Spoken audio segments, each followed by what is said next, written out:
7시 30분부터 시작하는 줄 알고 서울에 밤 12시까지 들어가기로 그렇게 다 스케줄을 짜놓고 와서 보니까 30분이 연착이 되어 있구만요. 그래서 한 80분 정도 얘기를 주고도 해야 좀 될 건데 시간이 아주 단축이 돼서 한 50분 얘기하면 기쁜 얘기할 것 같아서 조금 아쉬운 마음이 있지만은 그러나 좀 역점적으로 설명을 길게 못 드리고 말씀을 드릴 때에 오늘 이 3일 저녁에 나오신 본교회 어른 성도들에게는 좀 미안한 마음이 있습니다. 청년 집회인인 만큼 청년들을 중심한 말씀들을 좀 하려고 합니다. 양해를 하시고. 제게 주어진 제목이 청년과 사회. 우리 교회의 제일 약점이랄까, 제일 참 찔르면 제일 아픈 그런 분야를 제가 맡게 됐습니다. 100년, 한국교회 100년이라고 우리가 자랑함에도 불구하고 실제로 우리 사회 속에서 기독 청년이나 혹은 기독인들이, 어른들이 참 어느 정도의 영향을 가지고 있는가 하는 것은 의심스러운 것입니다. 어째서 이렇게 됐는가? 오늘 성서에도 절기를 하나님께서 미워하고 집회를 기뻐하지 아니한다. 내게 예배를 드리고 번제를 드리고 살찐 희생의 화목제도 드리지만은 내가 그것을 받지 아니하겠다. 내 소리, 비파 소리, 예배 소리, 찬양 다 그쳐버리고 공법을, 정의를 가수같이 흘리는 일을 해라.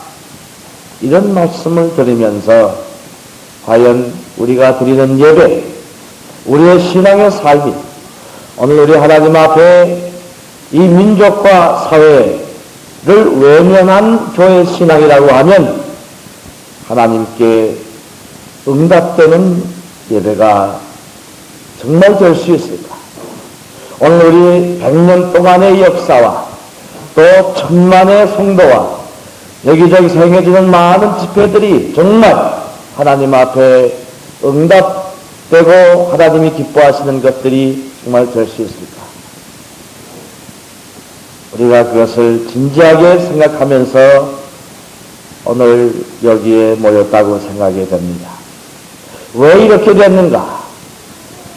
결론적으로 말해서 우리 한국교회 100년 민족사에 있어서는 혹은 이 사회의 움직임에 대해서 거의 3.1운동 때 외에는 거의 공헌하지 못했다고 저는 얘기하고 싶은 것입니다.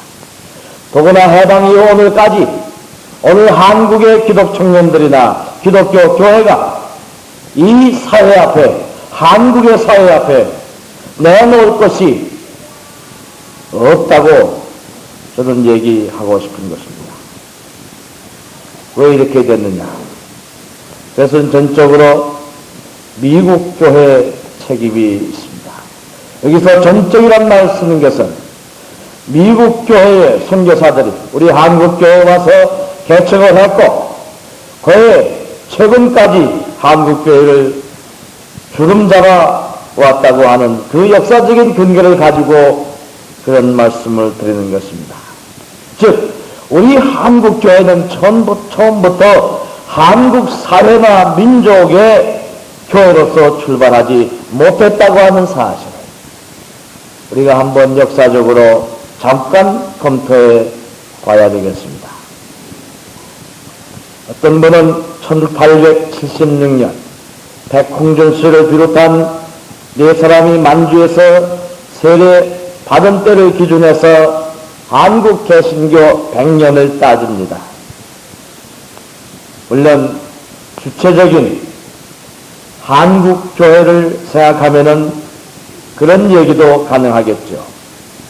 그러나 백홍준 씨를 비롯한 그 네 분도 결과적으로 외국에서 만주에서 세례를 받았으되 역시 서양 사람들에게 받은 것입니다. 그런 점에서 외국 선교사에 의해서 한국교회 신앙이 시작이 됐다고 얘기해도 과언이 아닙니다. 뭐 금년이 작년이 100주년이거나 또 76년이 100주년이거나 그건 큰 상관이 없다고 생각해요. 문제는 한국에 복음을 전해준 이 선교사들이 과연 한국적인 한국의 사회와 한국의 민족에 기초한 교회를 이룩하는 데에 어느 정도 공헌했는가? 이것을 먼저 따져야 될 것 같습니다. 2조 말 봉건체제가 붕괴되면서 새로운 민중의식이 싹트는 그런 시대, 또 한반도를 둘러싸서 중소 1등의 열강들이 한참 세력 다툼을 하고 있는 그런 시기에 미국과 한국이 수교 조약을 맺었습니다. 또 이때를 기점으로 해서 일본이 한국을 점령하려고 하는 그런 정책을 계속해서 쓰고 있을 때입니다. 그때가 참 미국이나 일본에게 잘 맞은 것은 미국이 필리핀을 점령하는 대신에 일본이 한국을 점령한다는 것으로 양해되어 있었던 것입니다. 그래서 1882년에 한국과 수교를 이룬 미국은 우리 민족들이 참 기대할 만큼 우리 민족을 위한 일을 하지를 않았습니다. 우리 민족에게 우의적이 아니었습니다. 일본과 짜고서 일본이 한국을 침략하는 것을 간접적으로 도와줬으며, 그러면서 미국은 미국대로의 이익을 한국에서 취해가지고 나갔던 것입니다. 물론 언더우드 선교사나 알렌 선교사나 또 여러 선교사들이 이 민비가 죽었을 때에, 고종 황제의 그 민비가 죽었을 때에 고종왕을 보호하기 위해서 권총을 차고 도와준, 또 양약을 써가지고 병자들, 환자들을 도와준 그런 경우를 우리가 압니다. 그런 때에 정부와 한국민의 사랑을 선교사들이 많이 받았습니다. 그러나 이런 개인적인 그런 일 외에 일본이 한국을 완전히 합병하는 1905년 이때부터는 완전히 한국에다가 이제 침식해오는 이 일본에 대해서 선교사들은 한국교회에 놀랍게도 종교 분리 원칙을 적용하기 시작했습니다. 다시 말씀드리면 우리 한국 기독교를 비정치화시킨 것입니다. 비사회화시킨 것입니다. 1901년 9월에 열린 소위 장로회 공의회가 있습니다. 이건 선교사 대회인데 이 안에 교회와 정부 사이에 교제할 몇 조건 이런 성명서를 발표하면서 그 선교 정책에 종교 분리 원칙을 분명히 했던 것입니다. 즉 한국교회는 한국의 사회에 대해서 또 한국의 정치에 대해서 일체 간섭하지 마라. 다만 하나님과의 개인적인 신앙을 가지고서 개인적인 기도만을 드려라. 이것이 바로 선교사들이 초대 한국교회에 요청한 것입니다. 바로 1905년 을사보호조약이 체결됐음에도 불구하고 한국교회가 자기 입장을 하나도 발표하지 못한 이유가 바로 여기에 있는 것입니다. 1907년 전후에서 일어났던 소위 대풍운동을 여러분들은 들었을 겁니다. 선교사들은 이것을 대풍운동이라 이렇게 말하지만은 실제로는 대부흥이 아니라 이 민족의 이 빼앗긴 서름, 나라를 빼앗긴 민족의 울분이 내연돼 가지고 일어난 운동이었습니다. 그리스도인들이 교회에 모여서 나라 이런 슬픔에 찾아가지고서 기도하다가 거기에서 놀라운 은혜를 받으면서 그래서 부흥의 불길이 일어난 것이죠. 근본적인 원인은 민족의 빼앗긴 슬픔에 있었던 것입니다. 그런데 이런 민족적인 염원을 선교사들은 도외시하려고 한 것입니다. 일부러 관심을 민족에게서 또는 사회에서 떼어놓으려고 했던 것입니다. 그 증명을 제가 해드리죠. 평양에 주둔했던 선교사 블레어의 다음의 말이 이것을 증명해 주고 있습니다. 그건 코리아 펜티코스트라고 하는 그 잡지의 초대 선교사들 잡지에 실려있는 것 그대로입니다. 우리 선교사들은 한국교회가 일본을 미워하는 생각을 회개할 뿐 아니라 하나님을 거역하는 모든 죄에 대하여 똑똑한 깨달음을 가져야 될 줄로 안다. 우리는 국가 사정에 상심한 사람들이 마음을 돌이켜서 주님과의 개인적인 관계에 성의를 두어야 한다고 느낀다. 이 블레어 선교사의 그 분명한 것이 뭡니까? 민족적인 아픔, 나라 사정에 상심한 교인들이 모여서 지금 기도하고 있는 그 사실을 잘 들어야 됩니다. 또 일본 사람을 미워하는 마음을 가지고서 지금 기도하는 것이 여기 드러나고 있습니다. 그런데 이 미워하는 생각을 회개하라고 합니다. 미워하지 말고 하나님과의 관계를 가지고 죄를 용서받기를, 그래서 주님과의 개인적인 1대1의 관계만을 가지도록 이렇게 마음을 바꿔놓으려고 애를 쓰는 블레어 선교사의 이 모습이 여기 나옵니다.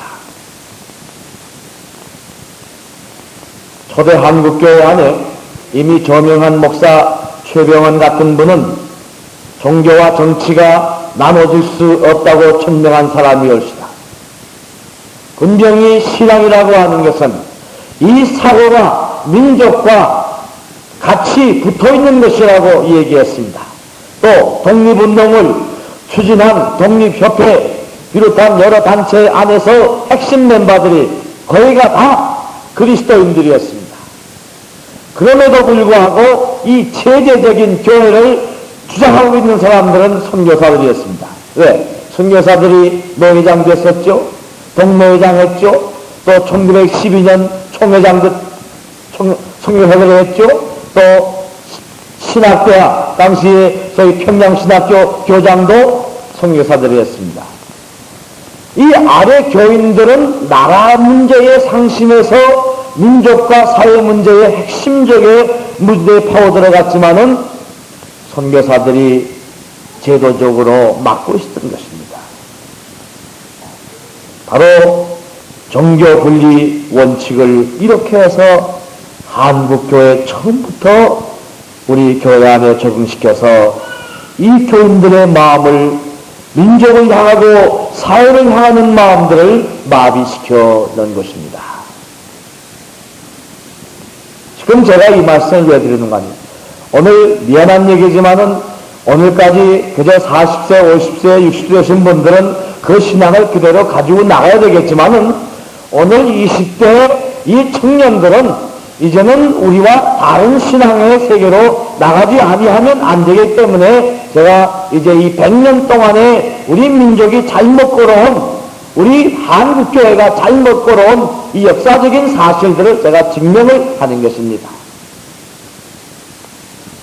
1905년 이후부터 한국을 합방한 일본은 서울에 있는 소위 일제 통감부 이등방문이죠.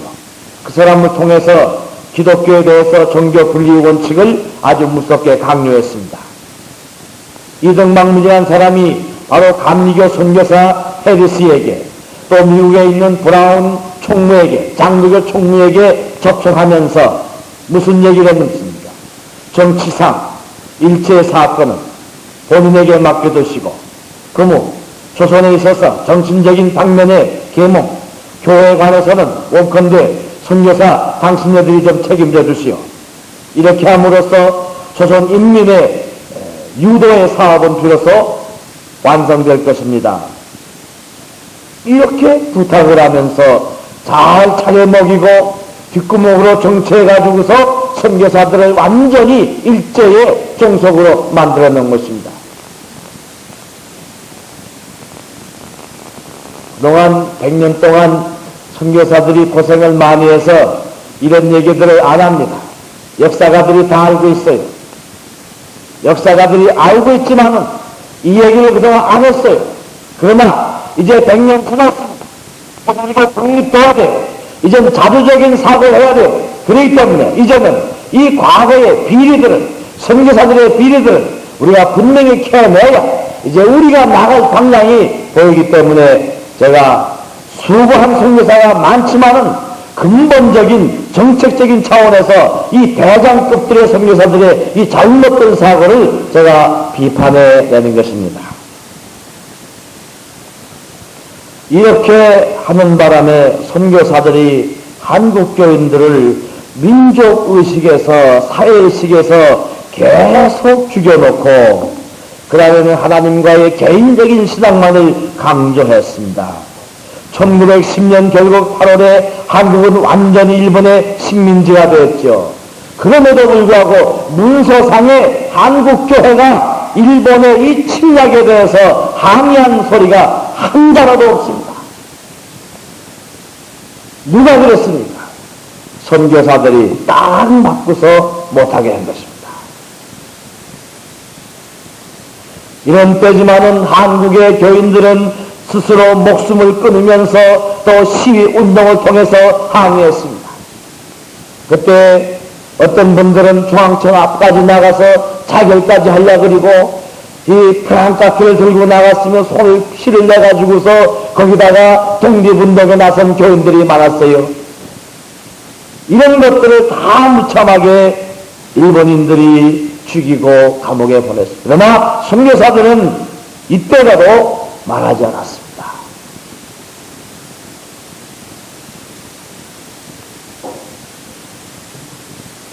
이런 역사적인 상황 속에서 브라운 미국의 총무나 일본을 제2고향으로 하고 있는 감리교의 해리스 감독 같은 사람들은 계속해서 일제의 정책에 말려들어서 일본을 지지하고 오히려 이런 말까지 했어요. 일본의 통치는 한국이 다른 나라에 통치되는 것보다도 훨씬 낫다. 그리고 자기 스스로 한국민 자기 스스로 다스리는 것보다 낫다. 이러한 망언을 하는 선교사까지 있었던 것입니다. 용서할 수 없는 이야기들을 한 것입니다. 물론 이 이야기들은 주도급에 있는 사람들이지만은 스코필드 같은 박사들은 그런 선교사들은 3.1운동 당시에 종교 분리 원칙을 강력히 반대했습니다. 그래가지고 민족의식을 고취했으며 항일의식을 고취했으며 세금 분락 운동까지 선동한 그런 선교사들도 있습니다. 그러나 그런 사람들은 다 쫓겨갔습니다. 본부에서 소환시켰습니다. 여기서 편지에서 다 쫓겨보냈습니다. 한국인들이 일본의 총칼에 쓰러지는 현장을 목격했을 때에 일본에 관대하던 태도가 선교사들 가운데 많이 바뀌었음에도 불구하고 이 꼭대기층은 안 바뀌었습니다. 그때 당시에 많은 선교사들이 안타까워 미국에 편지한 내용들이 나와 있습니다만은 그러나 공식적인 편지들은 언제나 침묵을 했습니다. 제가 여기서 말씀하려고 하는 것은 이 한국교회를 세운 선교사들의 신앙 속에는 바로 한국 부재, 한국 사회 부재, 한국 민족 부재 이 신앙 내용이 분명히 처음부터 자리 잡고 있다고 하는 사실이옵니다. 그러니 한국교회가 제대로 성장할 수 있습니까? 1923년에 조선예수교 장로의 사기라고 하는 우리 총회의 공식 문서에 이런 말이 나와 있습니다. 선교사들이 조선교회를 같은 사람 취급하고 형제같이 여기지 아니하고 야만시하며 노예시하고 있다. 선교사들이여 성신으로 시작하여 육체로 마치겠느냐 속히 회개할지어다. 이 총회 공식 문서에 이 정도로 나왔다고 하면 얼마나 선교사들이 한국의 그리스도인들을 무시했느냐는 사실을 알 수 있습니다. 심지어 어떤 교수는, 선교사 교수는 신학생들을 막 스틱으로, 지팡이로 때리는 그런 교사들도 있다고 합니다. 우습게 알았다. 심지어는 서경조 목사 같은 초대교회 목사는 종같이 부렸다고 하는 기록이 나와 있습니다. 얼마나 한국인들을 무시했는지. 그래서 선교권과 재정권을 몇 년 전까지만 다 가지고 있습니다.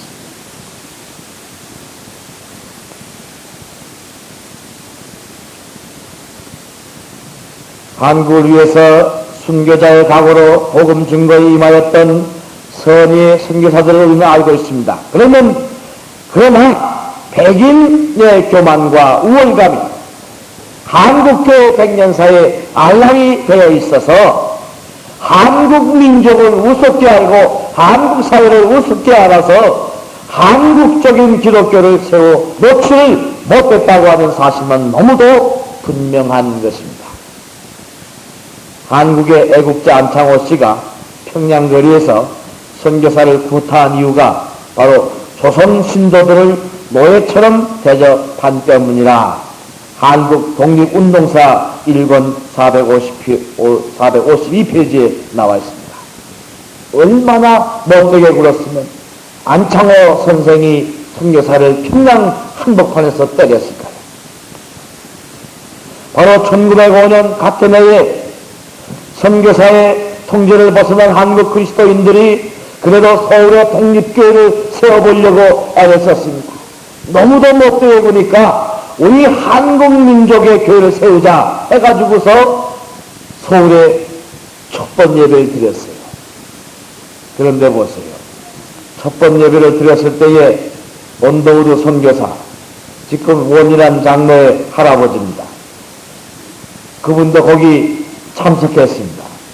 따로 편집한 찬송가도 함께 불렀다 그래요. 예배를 같이 드렸습니다. 그리고서 나중에 와서 뭘 한지 아세요? 그 가보니까 기독교적인 데가 없고 무정부주의적이다. 아나르키스트. 그렇게 혹평을 해보냈습니다. 왜? 자기들의 수중에서 떠나가는 한국교회가 싫었던 것입니다. 미국적인 한국교회에서 한국적인 한국교회가 돼가는 것이 못마땅해가지고 붙들어 냈던 것입니다. 그 사람이 무슨 말 한지 아세요? 언더우드 선교사가 한국인들이 초교파로 모여서 일치운동을 하려고 했습니다. 그때에 비현실적이다. unrealistic. 이렇게 해서 반대한 사람입니다. 그건 그 양반이 쓴 언더우드 오브 코리아 205페이지에 나와 있습니다. 항상 눌려만 살아서 굴종적이고 순정잘하며 높은 분을 하늘같이 모시는 순박한 한국인들에게 그들의 자주적인 신앙 고백을 심어주기는커녕 신적인 존경만을 받기를 좋아했던 이런 선교사들은 한국인 스스로의 성숙을 두려워해서 의도적으로 우민 정책을 썼습니다. 메비우스 정책이 바로 그것입니다. 한국 목사들은 한국 교인들보다도 조금만 공부도 시켜라. 미국 보내지 말라. 절대로 안 된다. 그래가지고서 우민정책을 써가지고 자기들 수중에 한국 교인들을 집어넣으려고 그러고 일본을 방조해서 독립운동을 하려는 목사들을 계속해서 좌천시켜 버렸던 것입니다. 100년 전은 오늘까지도 우리 한국 장로교 스스로의 신앙 고백이 없다고 하는 사실을 우리는 알고 있습니다. 이게 무슨 일입니까? 또 12신조가 있어요. 12신조는 하필이면 인도에서 채택했다는 그것을 갖다가 우리한테 맞는다고 번역해놨습니다.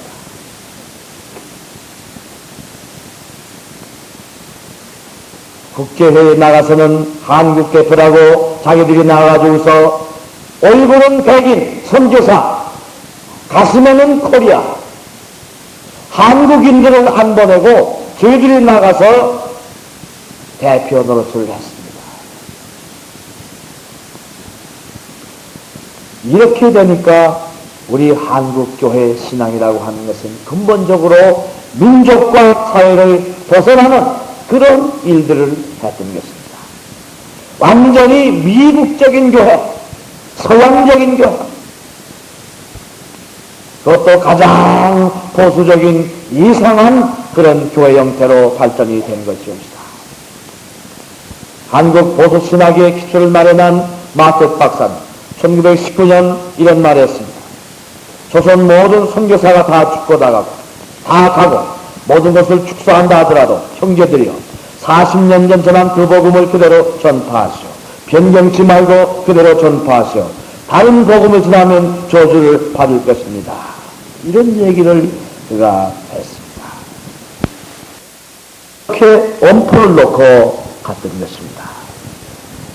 바로 이러한 분위기 속에서 1945년 일제에서 해방은 됐지만은 결국은 우리나라가 밀소에 의해서 남북이 양단될 때도 교회는 아무 구실을 하지 못했습니다.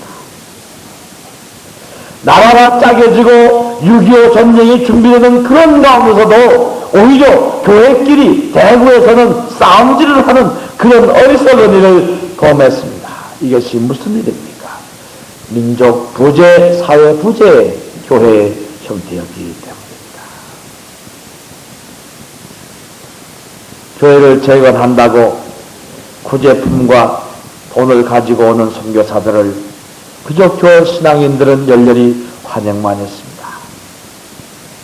남북의 분단은 오로지 소련 측에만 책임을 돌리고 우리 한국교회는 미국과 미국교회의 의지에 오로지 그것만을 믿고 있습니다.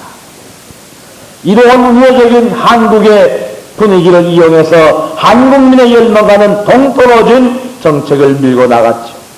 그래가지고서 남북 통일을 위해서가 아니라 결국 분단 고착 정책을 세우고야 말았습니다. 요즘 김학준 교수가 중일보 금요일마다 역사는 흐른다고 논설의 역사 원고에 잘 나와 있습니다. 당대에 우리나라를 가르는 데에 앞장섰던 사람들은 소련이 아니라 미국이라고 하는 사실이 잘 드러날 것입니다. 이것을 우리 한국의 기독교인들은 전혀 몰랐던 것입니다. 이승만 씨는 기독교인 장로로서 그저 무조건 미국만 좋아해서 그만 남북이 갈리는 일에 의해서 거기에 동참해버리고 결국 독립정부를 만드는 일에 말려 들어가고 말았던 것이죠. 그렇기에 3.15 부정선거라고 하는 추태스러운 모습을 기독교 장로 대통령이 만들어낸 것입니다. 얼마나 불행한 역사였습니까? 그렇지 바로 선교사들이 이 땅에 만들어놓은 신앙의 결실이었습니다.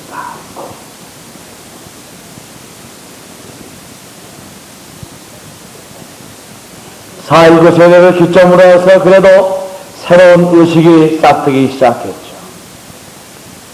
그때부터 기독교는 정신이 났습니다. 안 되겠다. 이제 이러다가는 정말 우리나라 민족이 다 이젠 죽어버리겠다. 그때부터 젊은이들 사이에 민족에 대한 의식과 사회에 대한 의식이 뜨기 시작했습니다. 그저 기독교 국가면 다 될 줄 알고, 기독교 대통령이면 다 될 줄 알고, 장로면 다 될 줄 알고, 목사가 하면 다 될 줄 알고서 믿고 있던 신자들은 아차 그게 아니구나. 3.15 부정선거를 보면서 4.19의 그 피를 흘리는 것을 보면서 안 되겠다. 이제 그때부터 민족적인 의식과 사회의식과 함께 기독교 신앙이 젊은이들 사이에 싹트기 시작했습니다. 그때부터 미국도 믿어서는 안 된다고 이제 생각하기 시작했죠. 외세에 지배되는 나라가 혹은 교회가 돼서는 안 된다고 주장하기 시작했습니다. 이러한 새로운 의식은 한국 기독교로 하여금 자신의 모습을 반성케 해서 70년대부터는 서서히 교회 갱신의 의지가 여기저기 나타나기 시작했습니다. 즉 서양화된 기독교에서 탈피해서 이 토착화된 민족적인 교회의 모습을 띄우려고 한국의 신학계에서 여기저기서 시도가 되었던 것입니다. 이제는 한국을 알자, 내 민족을 알자, 내 한국의 처지를 알자. 그래가지고 사회, 경제, 정치, 문화 모든 점에 파고 들어가서 이제 거기서 만나게 된 것이 민중인 것입니다. 여기서 한국의 민중들과 함께 있는 신앙, 여기서부터 교회 갱신운동은 민주화운동, 산업선교운동, 인권운동과 강력하게 연결이 됐던 것입니다. 바로 이러한 운동은 에큐메니칼 운동에서 하나님의 선교신학에서 적극적인 뒷받침을 받아서 교회 갱신과 사회 개혁 의지를 동시에 수행하면서 70년대는 비록 젊은 층이었지만은 한국교회의 새로운 경종을 울렸던 것입니다. 저는 이 70년대의 산업선교와 인권운동은 한국교회 사상 획기적인 사건이라고 저는 봅니다. 3.1운동 이후 오랫동안 단절됐던 교회 민중과 민족과 사회와의 만남이 이 운동으로 가능하게 된 것입니다. 비록 얇은 줄이었지만은, 비록 얇은 학년이었지만은 70년대 이런 운동을 통해서 비로소 기독교 신앙과 민족, 기독교 신앙과 사회가 만날 수 있는, 민중과 만날 수 있는 아주 훌륭한 계기가 된 것입니다. 그런데 우리 교단 안에서는 불행하게도 이 운동에 대해서 소위 교회의 어른들이 강력하게 찬물을 끼얹었습니다. 반대했습니다. 영등포 산업선교 이런 운동을 아주 이단시해가면서 정부의 압력을 받아서 인권운동과 산업선교를 하지 못하도록 여러 가지로 압력을 가했습니다. 독일교의 도움으로 인해서 그럭저럭 명색을 그대로 유지해 왔었죠. 그러나 우리 교단 안에 많은 산업전도 실무자들이나 대학생 청년들, 노동자들이 산업선교와 인권운동에 많이 참 고생을 하고 투옥되고 어려움을 당한 것을 우리는 알고 있습니다. 기독교 장로교보다도 사실 수적으로 더 많았어요. 그러나 기독교 장로교는 총회적으로 해외 홍보되기 때문에 금방 알려지고, 우리는 해외의 홍보가 아니라 이건 이 사람들은 나쁘다고 거꾸로 홍보하기 때문에 우리 예장은 전혀 이 운동에 반세적으로 이렇게 취급이 됐던 것입니다. 한국교회 100년사에서 그래도 민족의 역사에 동참하고 이 사회운동에 참여한, 이 민중의 아픔에 참여했던 이 운동이 그래도 산업선교와 인권운동에 앞장섰던 바로 그분들에 의해서 뚜렷하게 부각이 됐던 것입니다. 지난번에 우리 교회 100주년 기념 석상에서 표창받는 분들 가운데 그분들이 끼지 않았다고 하는 것은 대단히 서글픈 현상이었습니다. 그러나 앞으로 다시 그 세대가 교회를 인도하게 될 때는 그들에게 분명히 100주년의 공로가 돌아갈 줄로 저는 알고 있습니다. 놀라운 것은 1982년 4월 사회선교회의 반미 성명서는 한국교회가 외국의 선교사의 영향에서 자랐던 100년을 깨끗이 청산하고 토착적인 교회로서 민중에 뿌리내리는 교회로서의 시효를 알리는 신호탄이었습니다.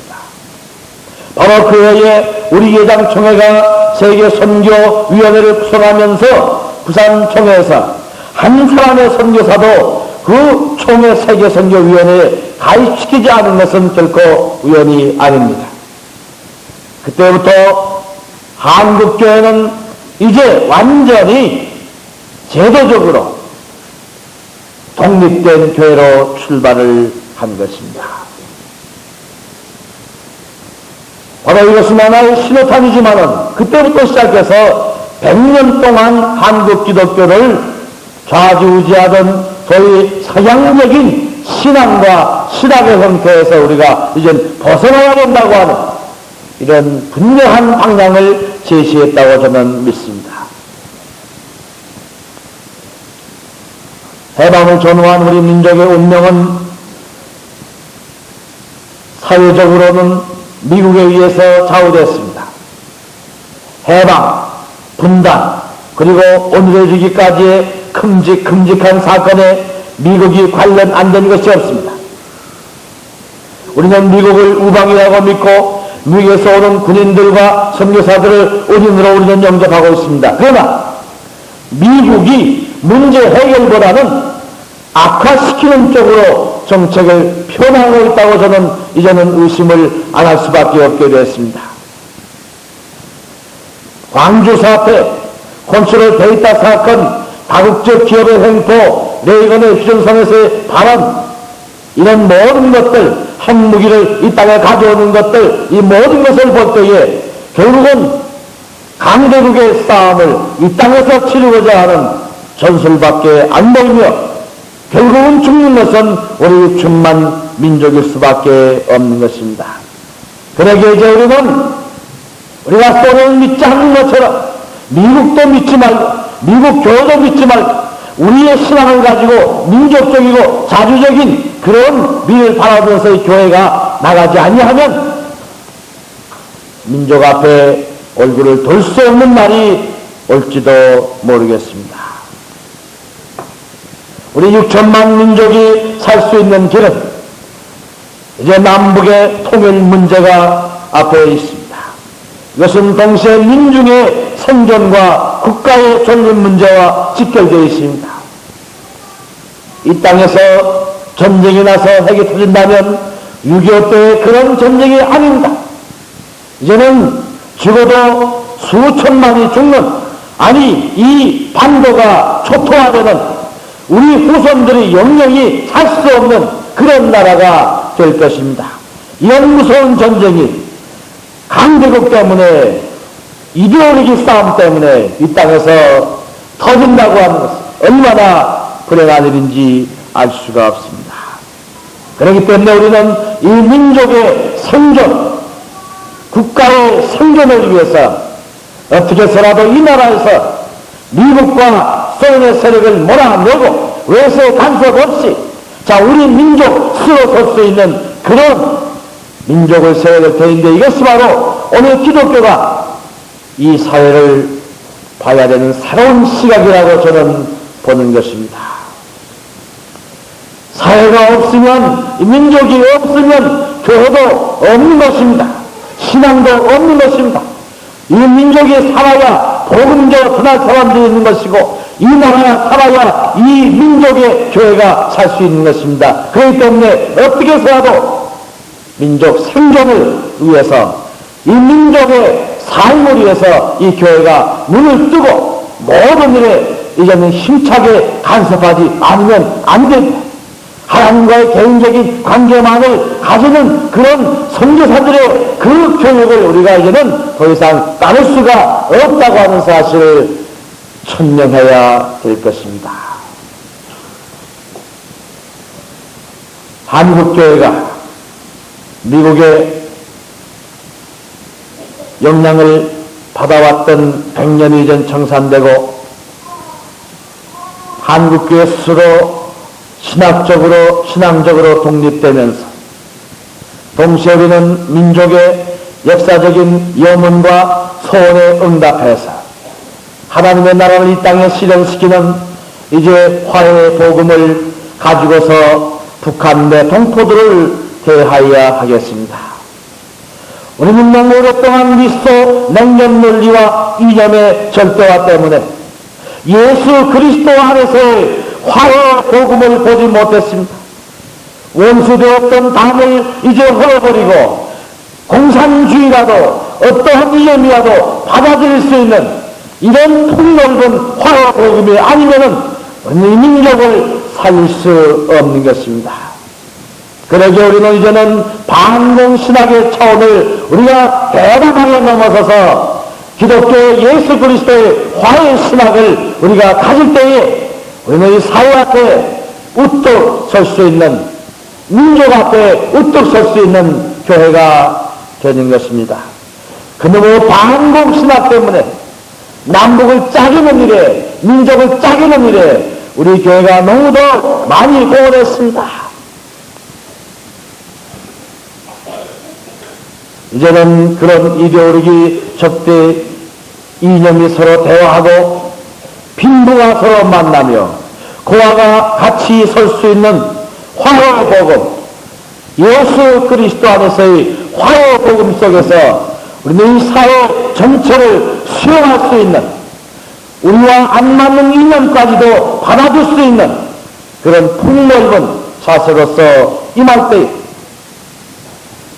한국교회 제2세기의 올바른 방향이 제시가 될 것입니다.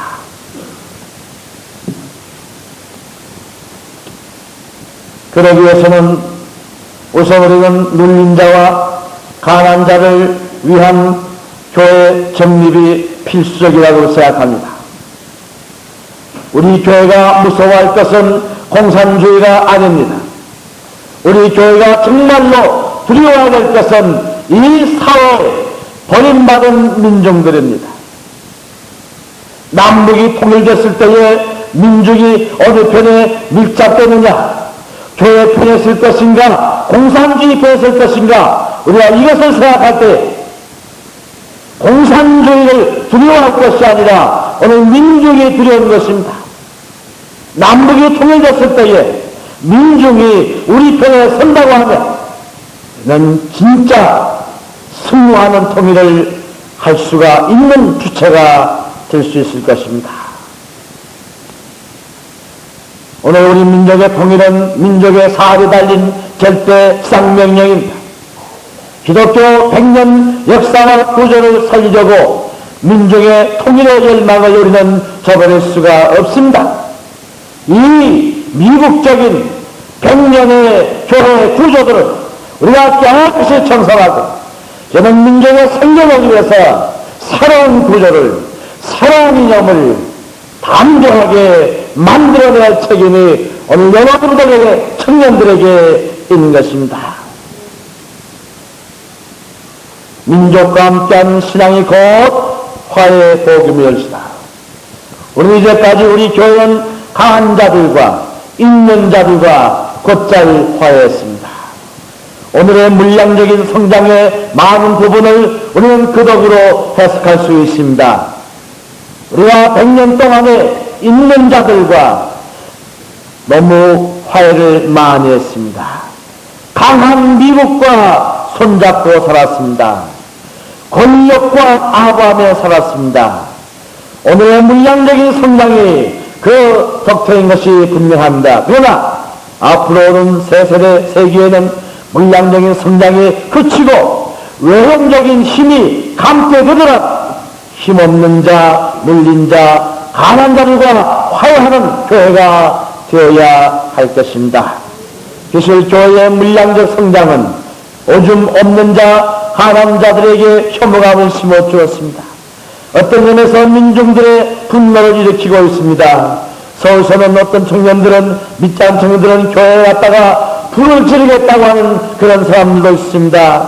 이 교회의 거대함과 화려함, 물질의 다량 등은 교회를 뿌리에서부터 틀림없는 불신과 타계함을 교회 밖에 많은 사람들에게 심어주고 있습니다. 그로 오늘 이제 제2세기의 교회의 새 방향을 돌림돌은 이 돌림돌이야말로 없는 자들과 함께 그런 화해의 복음이 그 출발점이 되어야 될 것입니다. 교회 밖의 사람들에게 사랑받고 존경받는 교회가 되려면 예수님의 말처럼 군림하는 자세가 아니라 서비스하는 종의 자세를 교회가 지내야 됩니다.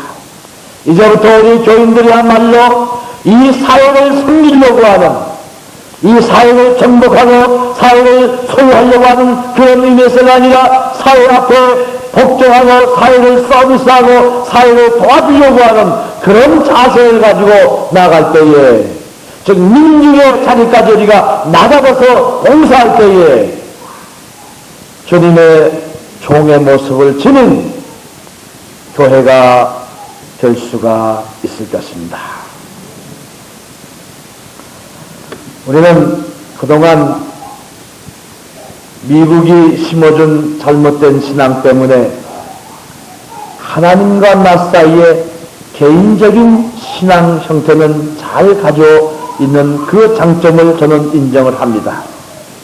그럼에도 불구하고 바로 하나님과 나 사이에 그 관계 때문에, 깊은 관계 때문에 내 이웃을, 내 민족을, 내 사회를 잊어버린 이 죄책에 대해서 다시 눈을 뜨자는 얘기입니다. 하나님과 나와의 이 깊은 관계를 가지고서 이걸 기초로 해서 100년 동안의 그래도 그 받은 바 신앙 중에서 이 장점을 기초로 해서 이제는 저들이 배하지 못하고 저들이 의식적으로 빼돌려고 했던 바로 이 사회성, 민족을 향하고 사회를 향해서 눈을 돌리는 이 면에서 오늘 기독 청년이 해야 될 사명이 너무도 크다고 이야기를 안 할 수가 없습니다. 우리 40대고 50된 사람은 이제 늦었어요. 솔직히 늦었습니다.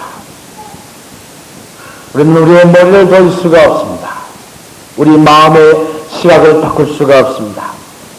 40, 50, 60 된 우리 목사님들도 이제는 바꿀 수가 없습니다. 그들에 의해서 배운 그 신앙에 이제 거의 굳어졌어요. 그러나 이 세대야말로 20대 청년들이야말로 앞으로 오는 이 민족을 책임질 여러분들이야말로 이제 새로운 민족과 사회를 분명히 의식하면서 신학을 하고 신앙의 삶을 살아갈 때에 바로 이 교회가 이 땅에 존재하고 민족의 생존에 이바지하고 더 나아가서 민족 통일에 역동적으로 참여할 것입니다. 8.15 해방 이후 한국교회는 민족을 가르는 일에 앞장섰습니다. 이제 여러분들이야말로 민족을 하나로 만드는 화해의 일에 앞장설 때에 이것이 오늘의 기독 청년의 최고의 사명이라고 저는 믿습니다. 하나님과의 관계가 소원되더라도 민족의 생존을 위해서 이 민족 앞에 설 수 있는 이런 사회적인 또 민족적인 차원의 신앙을 계속 채워가는 그것이 교회의 일이요 또한 여러 선배들이 도와줘야 될 일이라고 생각합니다. 오늘 이 교회도 이런 훌륭한 청년 집회를 마련함으로써 훌륭한 목사님과 또 여러 지도자들의 그런 지도 밑에서 이런 기회를 통해서 청년들이 새로운 눈을 뜰 수 있게 했다고 하는 것은 하나의 훌륭한 출발이라고 생각합니다. 민족적인 그리고 사회를 반드시 의식한 그런 교회로서 기독 청년들로서 힘차게 새로운 발길을 옮겨 놓으시기를 간절히 바랍니다. 기도하십시다. 짧은 시간에 충분한 이해를 주지 못하면서 너무도 엄청난 말씀을 드린 것 같습니다. 아버지요, 잘못 전한 거 있으면 지혜해 주시고 하나의 빛이라도 올바로 저들 마음속에 비춰져서 이 민족을, 이 사회를 바로 이끌어가야 될 요소들이면 더 깊게, 그리고 앞으로 시간이 갈수록 또 환하게 분명하게 보여주도록 도와주시옵소서.